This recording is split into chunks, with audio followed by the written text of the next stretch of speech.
What's going on, everybody? Welcome back into the Frogs Up TCU Sports Podcast, episode 16, recording here Thursday evening. I am Russ Hodges. That is Anthony North, and we are back to talk about the latest and greatest in TCU sports. TCU football going on the road this weekend for a big game against Kansas State. We will preview that matchup, tell you everything you need to know as the Horned Frogs get ready to take on the Wildcats Saturday night, 6 o'clock in Manhattan. We have some recruiting news to talk about, TCU basketball and TCU baseball. I know we're still several months away from baseball season, but both programs picking up some big recruitments. And we'll also hit on the awesome volleyball match that took place at Schollmaier Arena Wednesday night between TCU and Texas, the number 6 team in the country. A historic crowd at Schollmaier to watch that one. We're getting to the end of high school football season here. I got a game I'm covering Friday night. It's getting a little cold out here, a little rainy, hoping for better weather than what we had last weekend where I was out in the pouring rain getting drenched. But should be a fun weekend of football for me. Anthony, any fun plans for the weekend? Only one soccer game in youth soccer this weekend for us. One of my kids is on bye, so we're gonna be able to take it easy, and it's one of those get to actually have a weekend a little bit. Not as much soccer, not as much TCU's playing later, so get a little bit of a Saturday with the family. That's going to be really nice. This week has really flown by, man. I don't know. It's weird. Usually coming off of a vacation and stuff, it's like, oh, it's really a drag of a week. But man, I don't know. It's already here Thursday night. Man, it's already nearly here. This Kansas State game. Really looking forward to it. Yeah, they say time flies when you're having fun, and it's been a really fun football season all around. And we have a lot to talk about this evening, so let's get right into it. But first, this episode, of course, is brought to y'all by our friends at Charlie Hustle Clothing Company. Charlie Hustle, vintage made fresh. Go to charliehustle.com. Basketball season is right around the corner. We've got football going on. We've got soccer. We've got volleyball. Get your TCU swag, t-shirts, long sleeves, short sleeves, hoodies. Use the promo code FROGSOWAR, get 15% off all of your TCU items, or use the promo code 101215 TEN1215 for 15% off all non-sale items at charliehustle.com. Charlie Hustle, vintage made fresh. Also just announced a partnership with the Big 12 Conference, so some big things coming there from Charlie Hustle, and we're really excited about that partnership with the Big 12, and also our partnership with Charlie Hustle, continuing to work with them as they continue to put out some really cool stuff. So check it out at charliehustle.com, promo code FROGSOWAR or promo code TEN1215.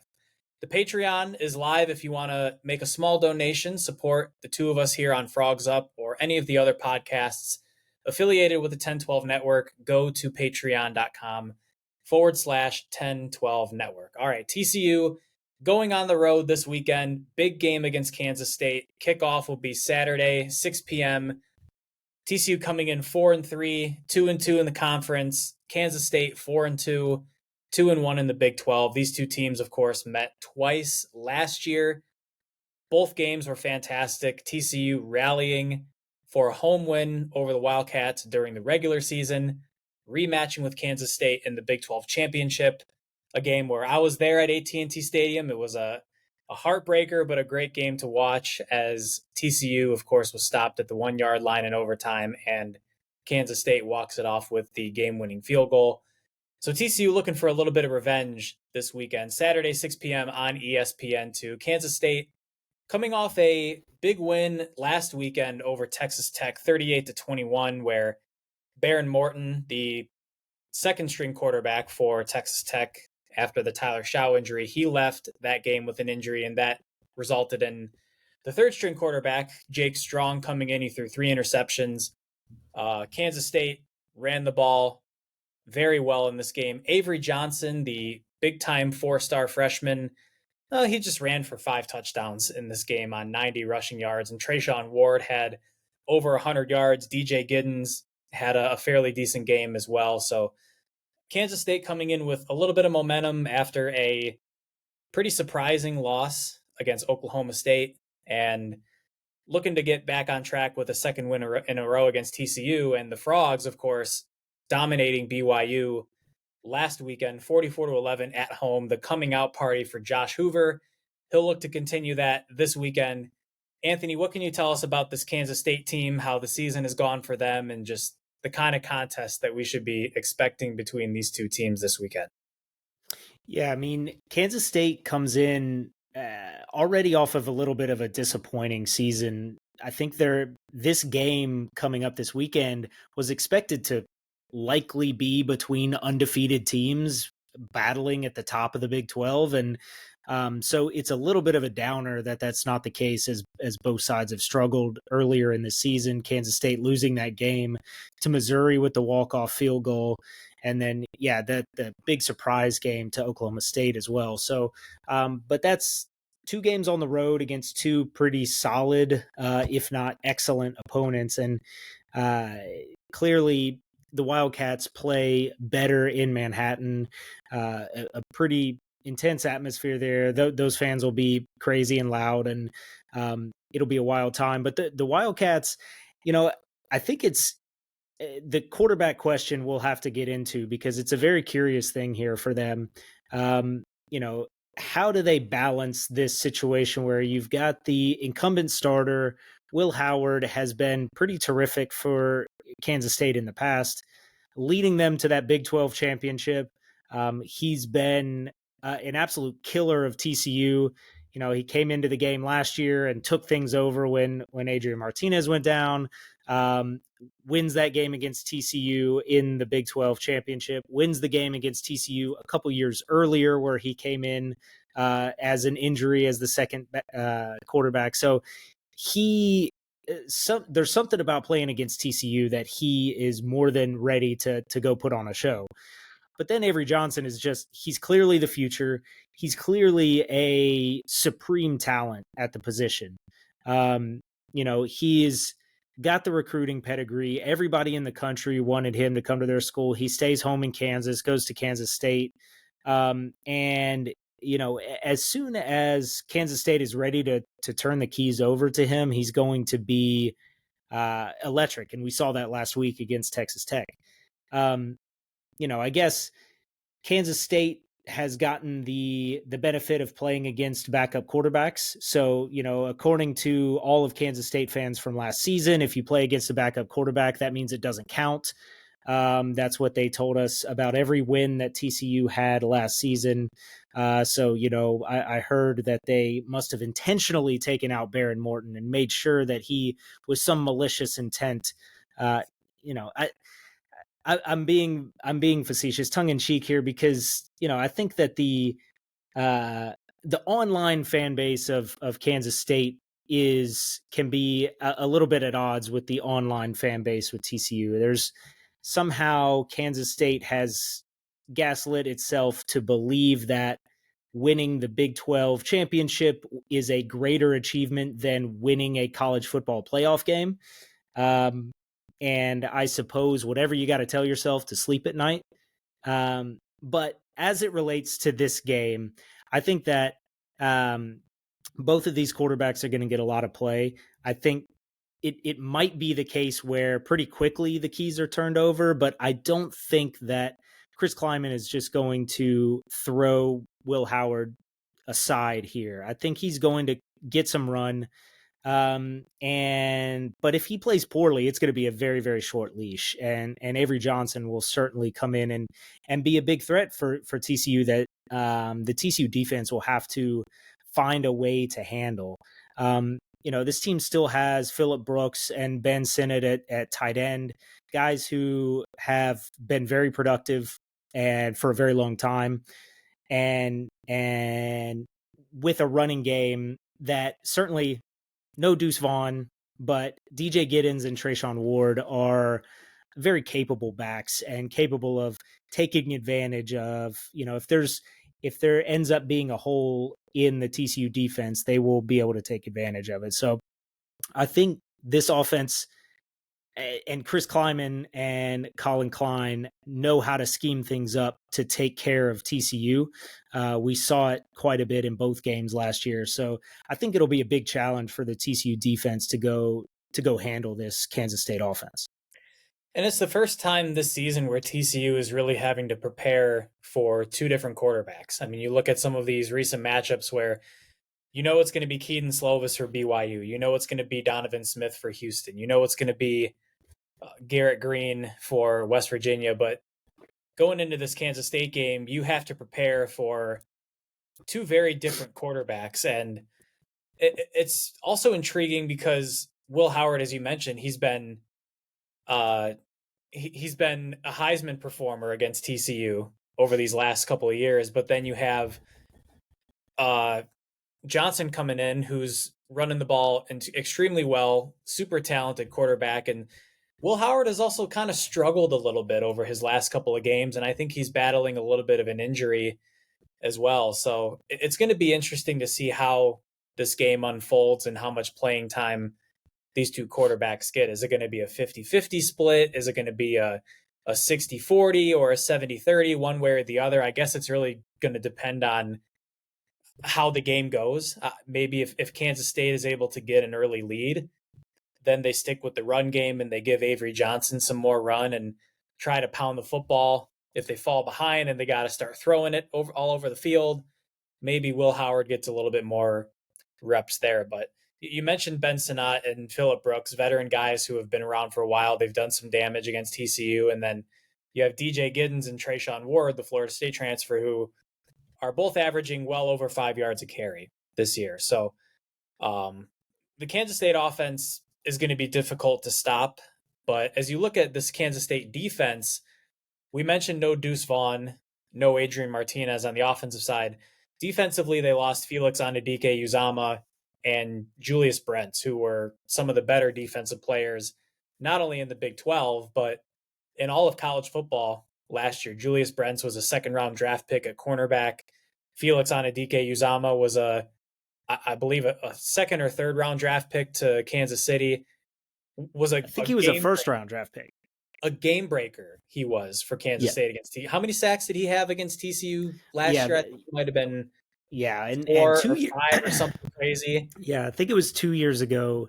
He had the game where he, excuse me, where he like almost broke the record for sacks. Oh my goodness. Drink some water. I'll take care of this here a little bit. But defensively, Kansas State is a team that has struggled a little bit in defending the pass.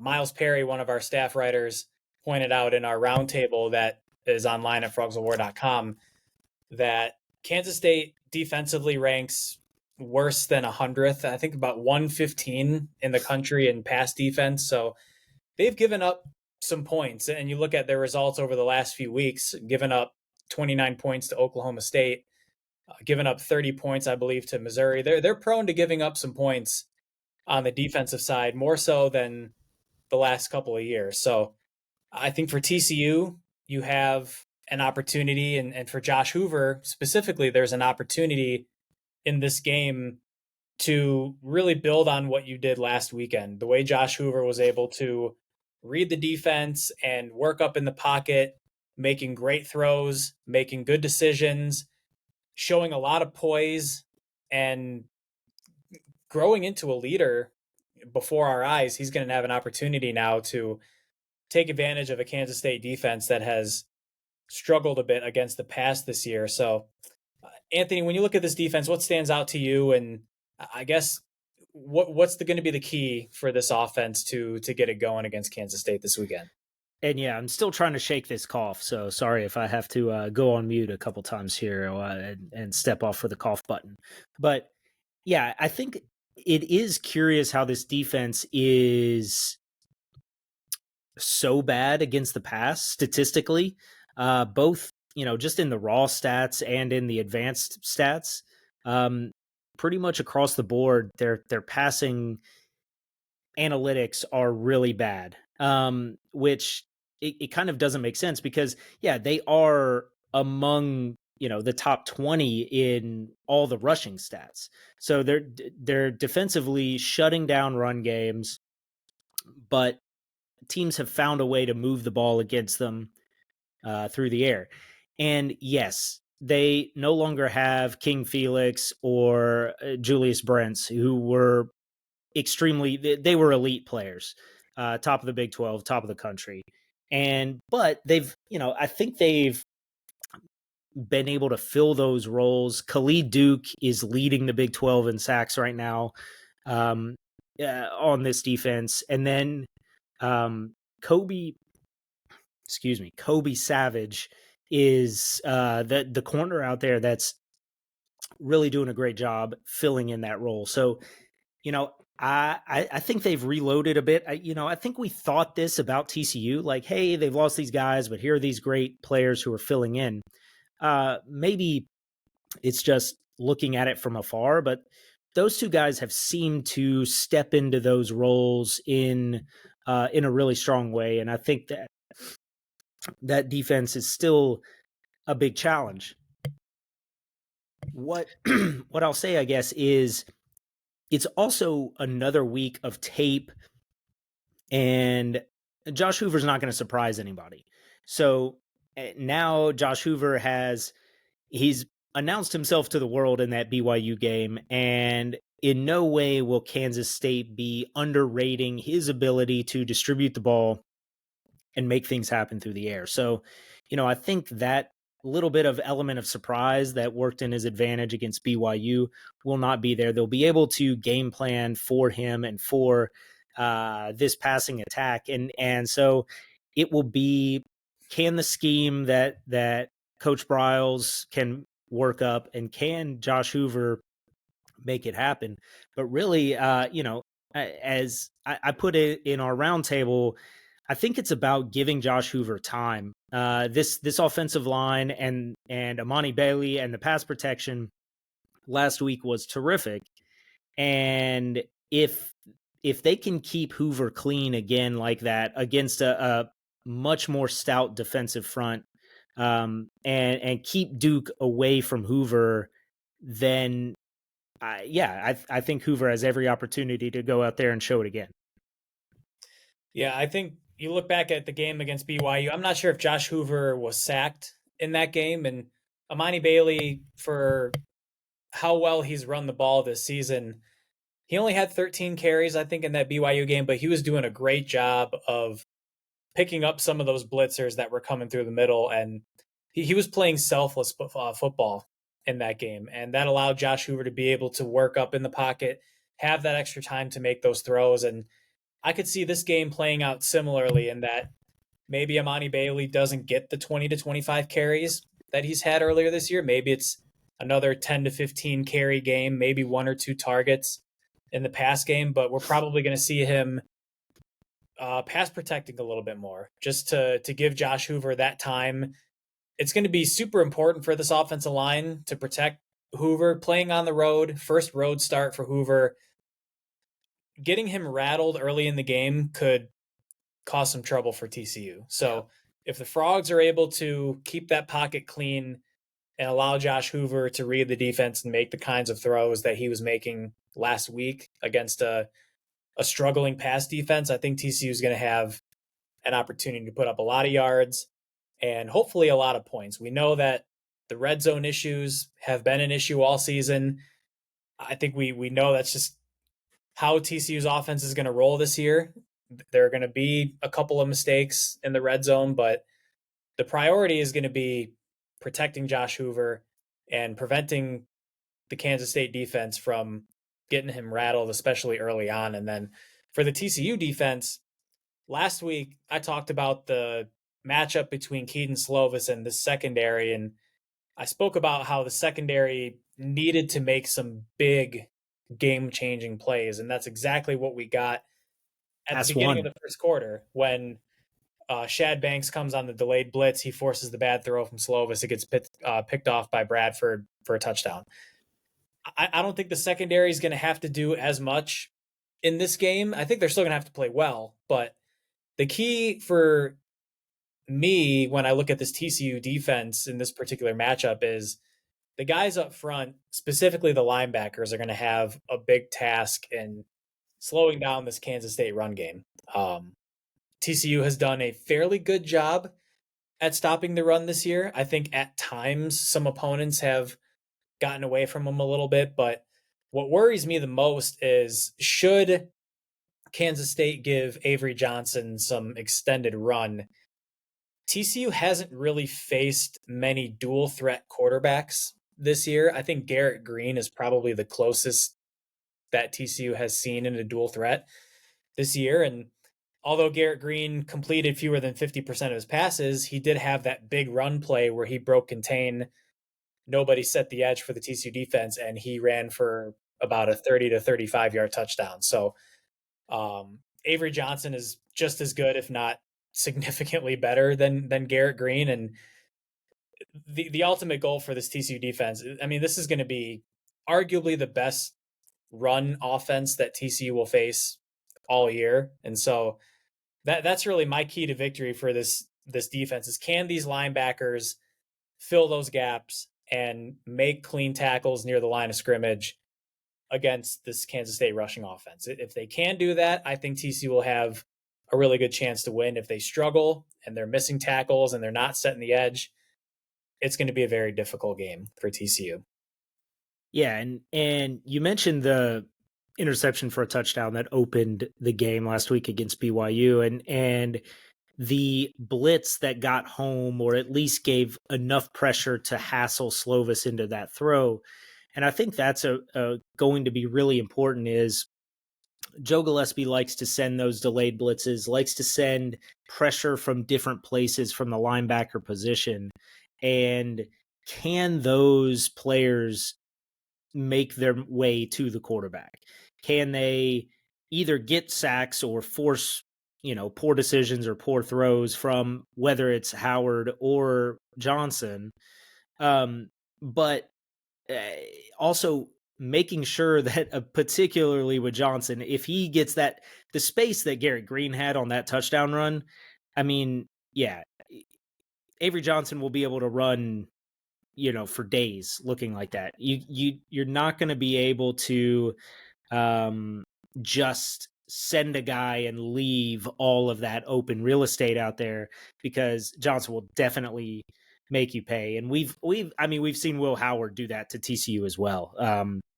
He's perfectly just as capable of outrunning TCU linebackers. We've seen it. So I think you hit it there where, the secondary will have to hold, but those linebackers have a big task ahead of them in whether it's spying Johnson, blitzing Johnson, or just containing the run game as a whole. It sets up for, I think these guys are up to the task. We've seen Nnamdi Obiazor improve every week this season, moving down from safety into the linebacker position. So I think he's definitely ready for it. And Shad Banks and Jamoy Hodge have been as well and have shown that they're right there. But, I think there will be lapses in that where if one of these Kansas State players gets loose and it breaks the game wide open, can TCU then go keep up the rest of the way? I think it'll be a very interesting battle. I mean, these teams are very evenly matched.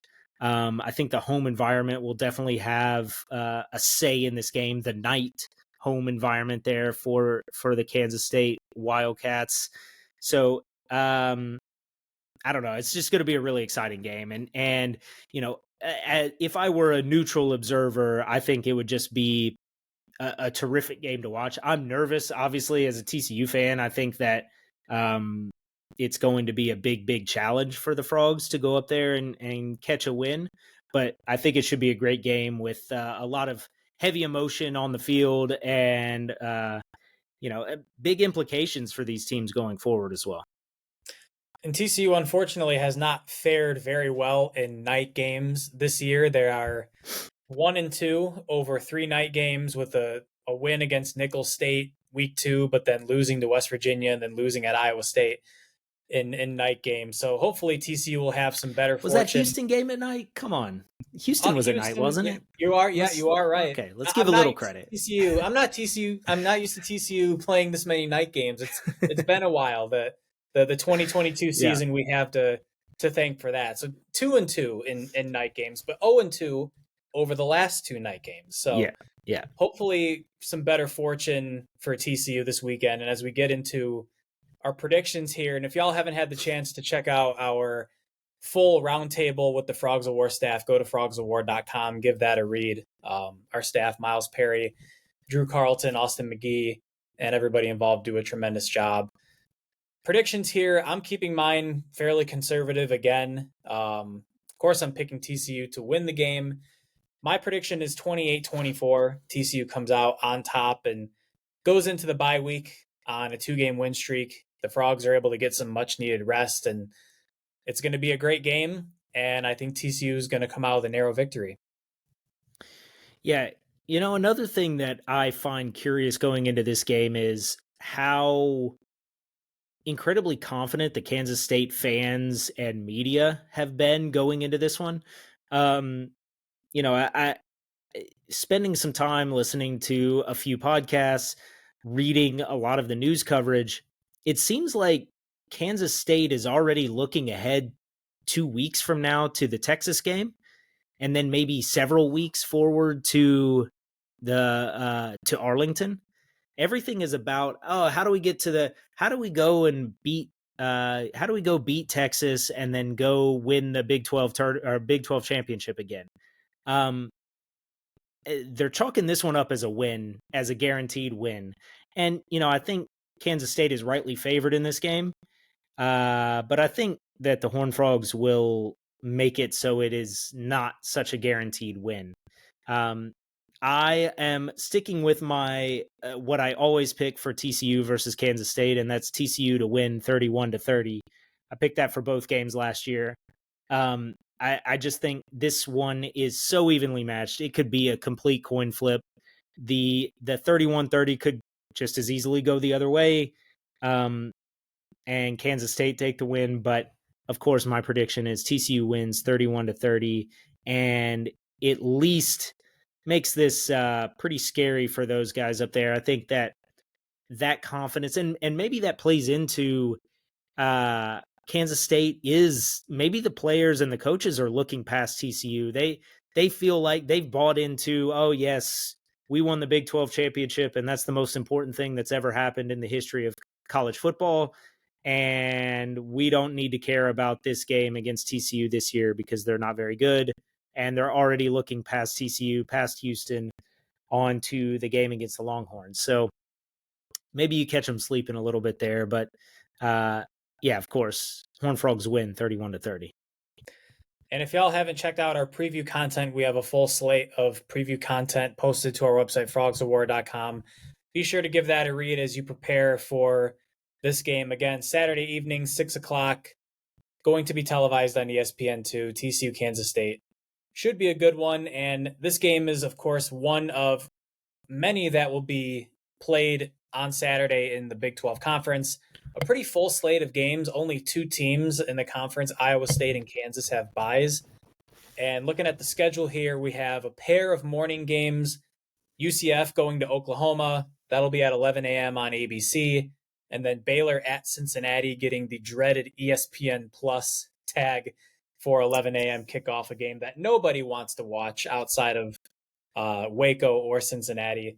But then you have some exciting midweek and night or midday and night games, starting with Oklahoma State traveling to Morgantown, taking on West Virginia, 2:30 on ESPN.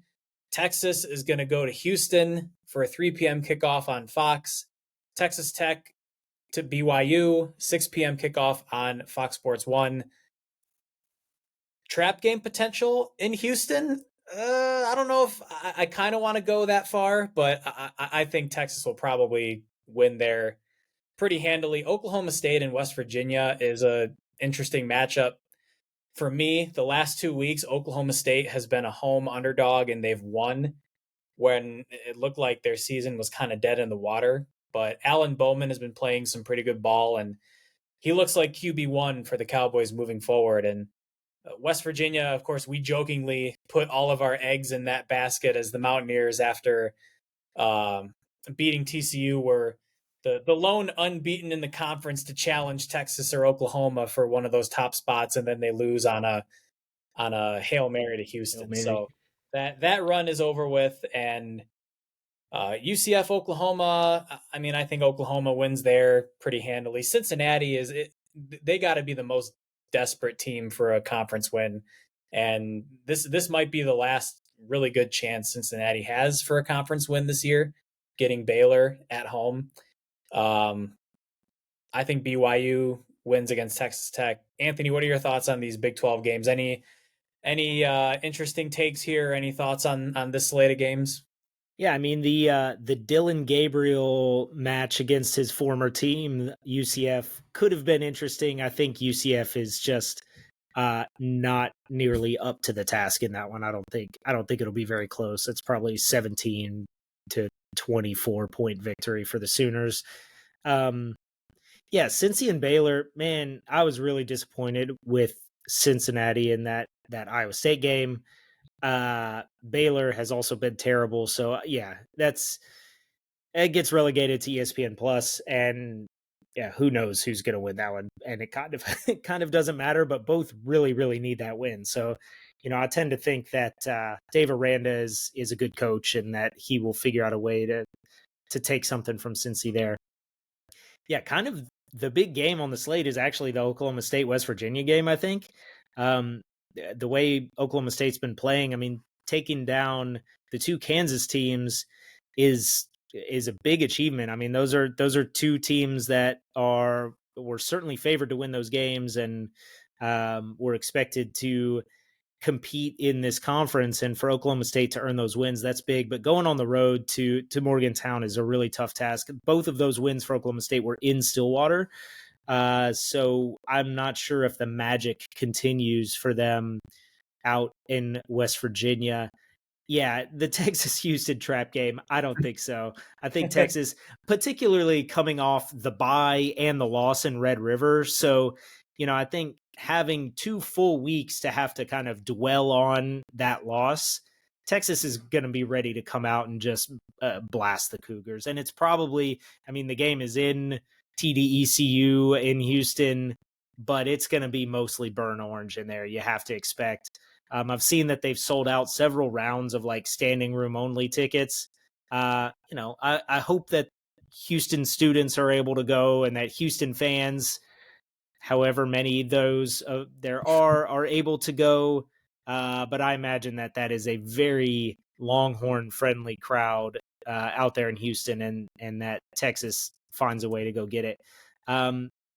Texas Tech BYU is pretty interesting too. I don't know if Texas Tech has gotten their quarterback situation figured out, or if they're going to have to play the third string guy who struggled so terribly against Kansas State. But and BYU, all of their starters struggled so terribly against TCU. So I think going to Provo though, again, that's another really tough place to play, and that's a tough environment. So I think that is kind of a toss-up game. Should be a really fun game. I think very different personalities between those two fan bases. So I think it should make for, if anything, some fun banter on social media.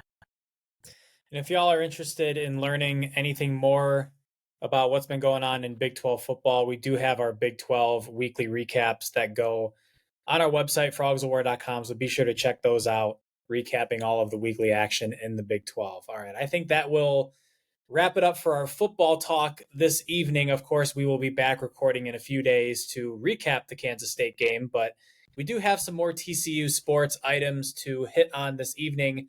We'll start with TCU men's basketball. The Horned Frogs are only a couple weeks away from tipping off the 23-24 season, but the recruiting class for 2024 is looking pretty hot. I know we've talked about the 3-star combo guard Ashton Simmons, who committed fairly recently, but TCU added another player to this class, 4-star center Malik Diallo. He's 6'10", committed to TCU over several Power 5 programs, and with his commitment, TCU now has a top 15 rated recruiting class in the country, and third in the Big 12 behind only Kansas and Arizona. So TCU is making some serious noise on the recruiting trail, and we might have another commitment coming here pretty soon, because another 4-star prospect, David Punch, a 6'7" forward, is set to announce on Saturday, and he has received 4 predictions for TCU. So an already loaded class that includes Malik Diallo, 4-star center, Micah Robinson, 4-star forward, and Ashton Simmons, 3-star guard, has a chance to get even greater this weekend. Anthony, any thoughts about just the recruiting class and the way it's stacking up for 2024 and beyond? Yeah, I mean, Jamie Dixon is just on fire on the recruiting trail. I mean, these are big time recruiting wins, and it's good to see Dixon building some of his future roster out of the high school recruiting. Obviously, nowadays with the transfer portal, there's a lot of quick ways to bring in roster depth, but getting major talent out of the high school level is how you really build a program to sustained success. So really glad to see that. And we were talking before we started recording here that this TCU basketball team is very old this season. Losing, you've got 7th-year guy Chuck O'Bannon, Emmanuel Miller. A lot of this roster is going to be out of eligibility at the end of this basketball season. So a lot of the transfers that Jamie Dixon brought in have a lot of college experience, which will be fantastic for this season. But it means that that cupboard will have to be restocked going forward. So great to see him bringing in these guys, and it just speaks to, I mean, sitting third in the conference, in this conference, behind only those 2 super blue bloods is it's quite a thing to see for TCU basketball. I mean, where a decade ago was unable to win a conference game, barely a little bit longer than that, barely able to be out of the very basement of the Mountain West Conference, to now sit where it is here. I mean, Jamie Dixon has done incredible things for his alma mater here as head coach. So looking forward to this TCU basketball season, certainly, and looking forward to its future. And with both men's and women's basketball around the corner, the Big 12 has released its preseason all Big 12 teams. And a couple shout outs here to Emmanuel Miller, back for another run in Fort Worth. He was named to the preseason all Big 12 team. And then for the women, Sedona Prince, the transfer from Oregon, was named a honorable mention to the preseason all Big 12 team. So congratulations to those 2 players. And the TCU women's program, we're going to be talking about them a little bit too, because expectations are growing for that program under Mark Campbell, who takes over as first-year head coach of the Frogs. Sedona Prince, Madison Connor coming over from Arizona. A lot of talented transfers coming into the women's program here as that TCU team looks to get back on track here. So that'll do it for our basketball items here. And we have one more baseball recruitment news bit here to share. And yes, we are several months away from baseball still, but some news hit the social media waves recently with Noah Franco, who's a big time high school player, reclassified from 2025 to 2024 and just recently announced his commitment to TCU. And this is a elite high school player. He's talked about as a 5-tool player. He's a 2-way player. He can play first base and pitch. He's rated as a perfect 10 on the Perfect Game website, and it remains to be seen whether or not he's going to step foot on campus, because he's a potential first-round draft pick in the 2024 MLB first-year player draft. But if TCU is going to give him the opportunity to play both ways, then the odds of him coming to TCU, I think, are a little bit greater. But Anthony, what can you say about this commitment and just the growing hype for TCU baseball for next season and beyond, with all the transfers that they've gained and the recruiting news here? Yeah, it's not just Jamie Dixon out there hitting big shots in recruiting. Kirk Sarloos is making it happen for baseball as well. I mean, the transfer class and the 2024 class and the 2025 class that's already been committed to TCU baseball, a lot of high talent. But this is another level. I mean, this guy is a top 5 high school prospect.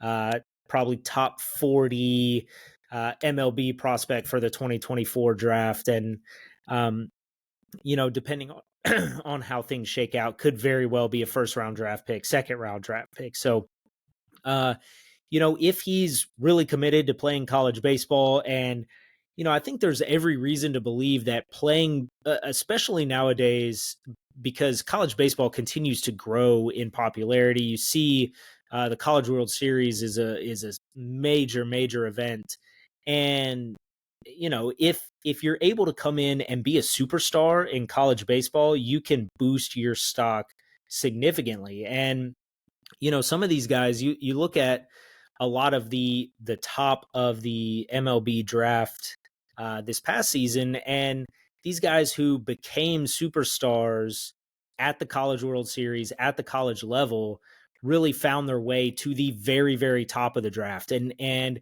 yes, the money between whatever NIL you might get at TCU and a second round draft pick, that there's a huge gap there. But there's a pretty huge gap between like second, third round draft pick and first round draft pick and like top 10 overall selection. So, I think that there is value to these guys to come and play college baseball. It'll obviously be a big decision for him and his family. But to have this commitment in place, it just says a lot about the continued success and the continued path forward for TCU baseball. And I guess one last thought from me before we transition to our last TCU item here is, I think with the rise of Shohei Ohtani and his popularity and how big of a star he is in Major League Baseball, and some of the two-way stars that have emerged at the college level over the last year or so, and with TCU going out and getting Peyton Toll, the big transfer from Wichita State, who's a two-way player. He's going to be a slugger for TCU next season. He's going to pitch. Maybe that's the way to get some of these elite high school players to stick around and play some college ball. Is you want to play both ways. You want to pitch and play the field. You want to pitch and hit. You can do that collegiately and do that at a high level for a few years. And, once you get to the MLB level, it's still incredibly rare to have two-way players in Major League Baseball. I mean, Shohei Ohtani is really the only one, but I feel like in college baseball, we're seeing a lot more two-way players that are getting it done on the mound and at the plate. So maybe that'll be a way to get some of these high school players, these elite prospects, to stick around and play a little bit more college ball if they're able to play both ways here. So exciting news for TCU baseball as Kirk Saarloos and his staff continue to bolster their roster for next year and beyond. As we get into our final TCU news item here, for those who are not following live or even watching on TV, this was on ESPN2, I believe, Wednesday night. TCU Volleyball hosting Texas, the number 6 team in the country, setting a attendance record at Schollmaier Arena. Over 7,400 fans showed up to watch this match, and this was a banger of a volleyball match. The crowd was loud, the fans were fantastic, and TCU took a very, very good Texas team that came in without a conference loss, a team that has not gone 5 sets all season.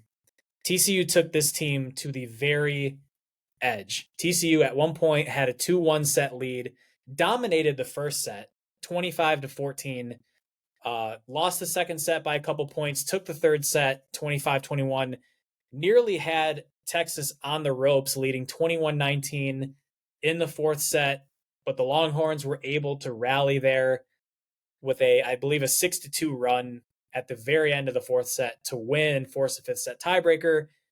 TCU got within 1 point, 14-13, forced Texas to burn 2 timeouts, but a service error ultimately ended that match, and Texas was able to win 3-2 with the fifth set win 15-13. But this was a unbelievable volleyball match. TCU came out without its starting setter, Riley Buckley, and played phenomenal volleyball against the number 6 team in the country. Lily Nicholson, the freshman setter, first career start.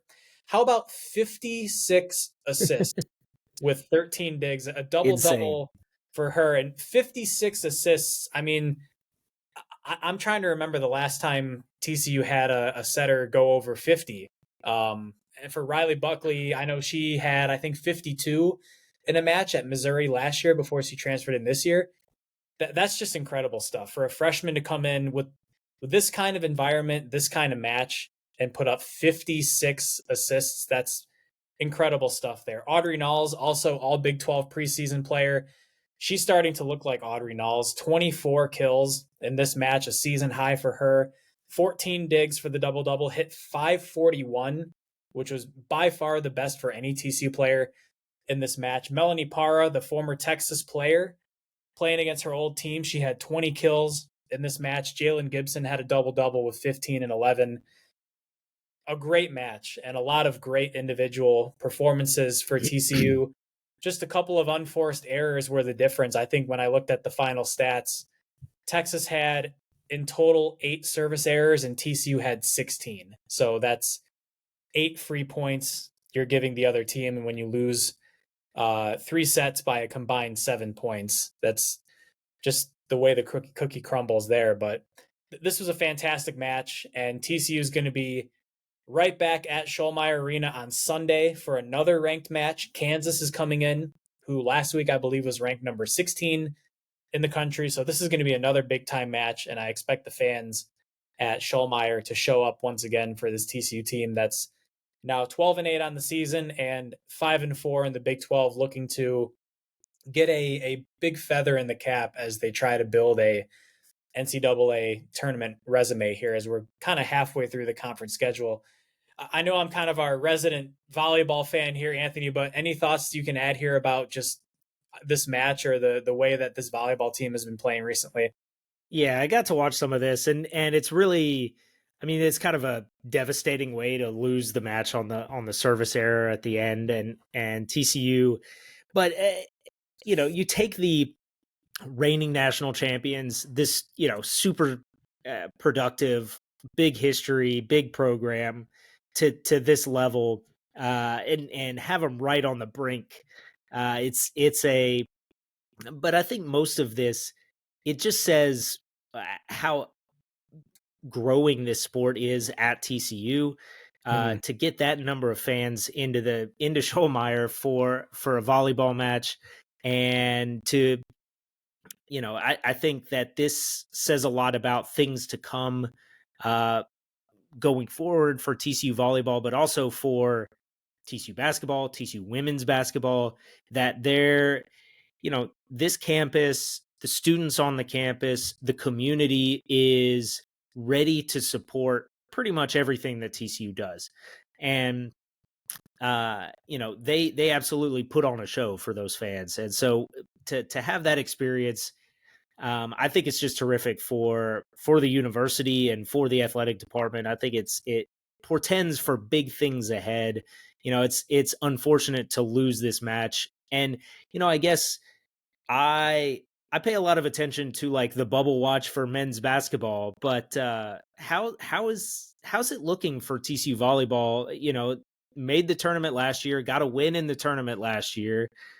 It feels like they've been playing at a very, very high level, but the wins have just not accumulated. So I'm a little bit worried about their tournament resume. Yeah, I think when you go back to non-conference play, I think there were a couple there that TCU would definitely like to have back. I think not having Audrey Knowles healthy at the start of the season was a difficult blow, and there were a couple of matches there at the start of the season that TCU, I think, would win handily if they were at full strength. But you're right, as we get into we're about halfway through the Big 12 schedule here, and TCU is going to have to start picking up some notable wins. I think it could definitely start with a win over Kansas on Sunday, but if it's not Kansas, we're going to have to start getting some momentum here down the stretch over the second half of the season. There's still a lot of matches to play. The conference schedule for volleyball is a lot lengthier than it is for soccer. I mean, soccer, we've talked about how the season is they have one more match. Yeah. With only one more regular season match and then the tournament. There are still a lot of volleyball matches left to play. So TCU still with plenty of opportunities down the stretch here. They still have to play Baylor. They still have to play Texas Tech, so there will be some opportunities for wins down the stretch here. But I think as a whole, Jason Williams and his staff have done a tremendous job of getting this volleyball program back to a state where it's very competitive in a very good conference. I mean, coming in his first year, bringing TCU back to the NCAA tournament, returning a lot of key players from that roster last year and blending that in with a lot of new talent. Riley Buckley comes in from Missouri.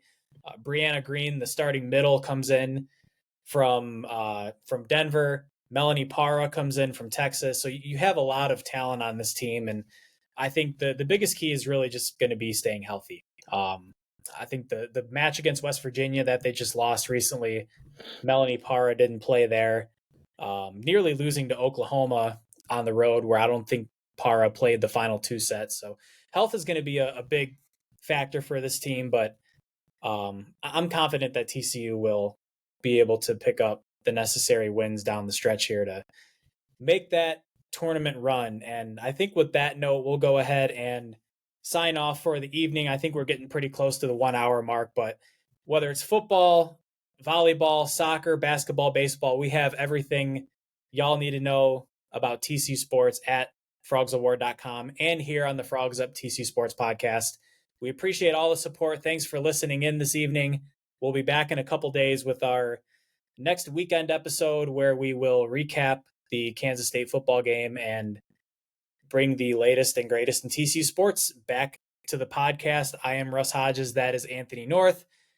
Continue to support us here on Frogs Up and continue to read our content online at frogsaward.com or follow us on Facebook, Twitter at Frogs of War. That'll do it for tonight. We will go ahead and sign off with a Frogs Up. Frogs Up.